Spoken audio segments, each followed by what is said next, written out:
इनके हाथ जादू करना जानते हैं। धीरज पंत पौधों से नील निकालने का काम करते हैं और इसे एक करिश्मा मानते हैं। नील का रंग अच्छा हो, इसके लिए सही वक्त और सही परिस्थितियों की पहचान जरूरी है। 42 साल के धीरज पंत को तो ऐसा भी लगता है कि उनके मूड का नील के रंग पर असर होता है। जब हमारा मूड सही रहता है तो हमारे कलर भी सही आते हैं, हमारा नील भी रंग भी सही आता है। अब किसी दिन ऐसा होता है कि कुछ हो जाता है, कभी सर दर्द, कभी चिड़चिड़ापन, कुछ ऐसे हो जाता है या पारिवारिक या किसी भी रूप में, तो हमारे काम को काफ़ी इफ़ेक्ट करता है। जिस लगाव से धीरज नील का काम करते हैं उसे देखकर कोई सोच भी नहीं सकता कि आज से 15 साल पहले उन्होंने भूगोल शास्त्र में मास्टर की डिग्री हासिल की थी और फिर बिल्कुल ही अलग करियर बनाने का फैसला किया।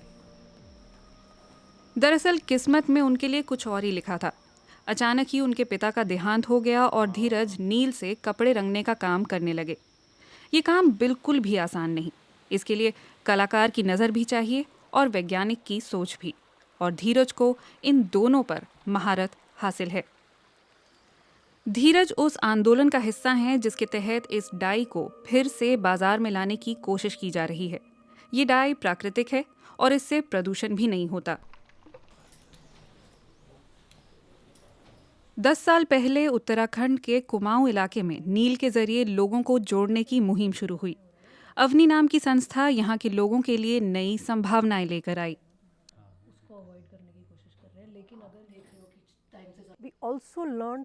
हमने भी इतिहास में पढ़ा है कि कैसे ब्रिटिश राज के दौरान नील का इस्तेमाल लोगों का शोषण करने के लिए किया जाता था, जब ब्रिटिश सरकार उन्हें ये उगाने पर विवश करती थी।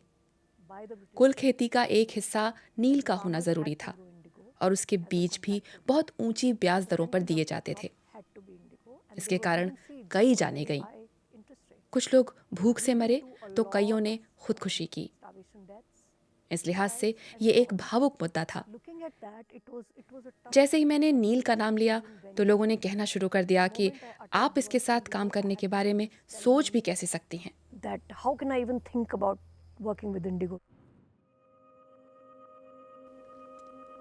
1917 में महात्मा गांधी ने नील की जबरन खेती के खिलाफ आवाज उठाई। इस विद्रोह ने स्वतंत्रता संग्राम में बड़ी भूमिका निभाई। 30 साल बाद इसने स्वराज का रूप लिया।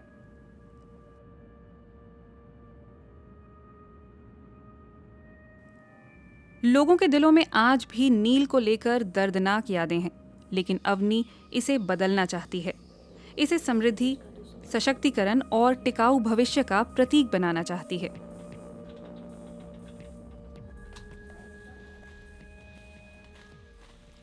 तीन 300 पहाड़ी किसानों को नील की खेती करने की ट्रेनिंग दी गई है।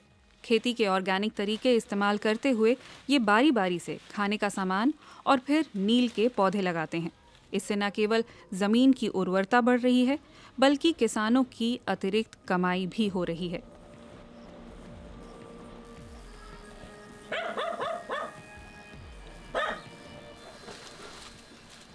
दिगोली गांव की संजू कुमारी पिछले 3 साल से अपने धान के खेत के एक हिस्से में नील भी लगा रही हैं। 2019 में उनकी 10,000 रुपए की अतिरिक्त कमाई हुई और इसके कारण जानवर भी खेत से दूर रहे।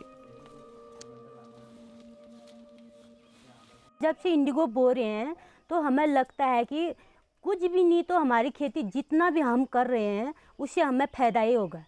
धान बोते थे हम तो हर दिन खेत को देखते थे, आज तो सुअर ने खाया, आज नहीं खाया, सुबह उसी को देखते थे। डर लगा रहता था कि हमें हमारे लिए बचेगा नहीं बचेगा। सिंथेटिक डाई की तुलना में ये ऑर्गेनिक डाई काफ़ी महंगी है, लेकिन इको फ्रेंडली भी है। नील की खेती में 90 दिन लगते हैं। इनमें खासकर 10-12 दिन तो खूब परिश्रम करना पड़ता है, लेकिन फिर कमाई भी पक्की है। बस बेमौसम बरसात फसल को खराब ना करे।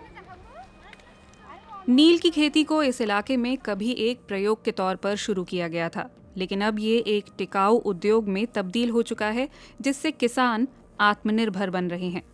यहाँ बने उत्पाद भारत भर में तो बिकते ही हैं, साथ ही अमेरिका, जर्मनी और जापान जैसे देशों में भी भेजे जाते हैं।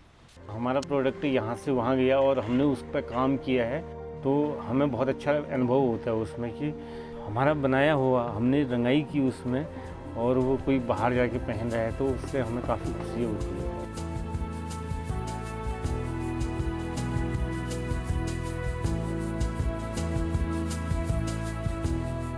हिमालयन इंडिगो प्रोजेक्ट आज एक नए किस्म का स्वराज ला रहा है। ब्रिटिश राज ने नील के जरिए जमीन और लोगों के दिलों पर जो घाव किए थे, ये उन्हें भरने का काम कर रहा है।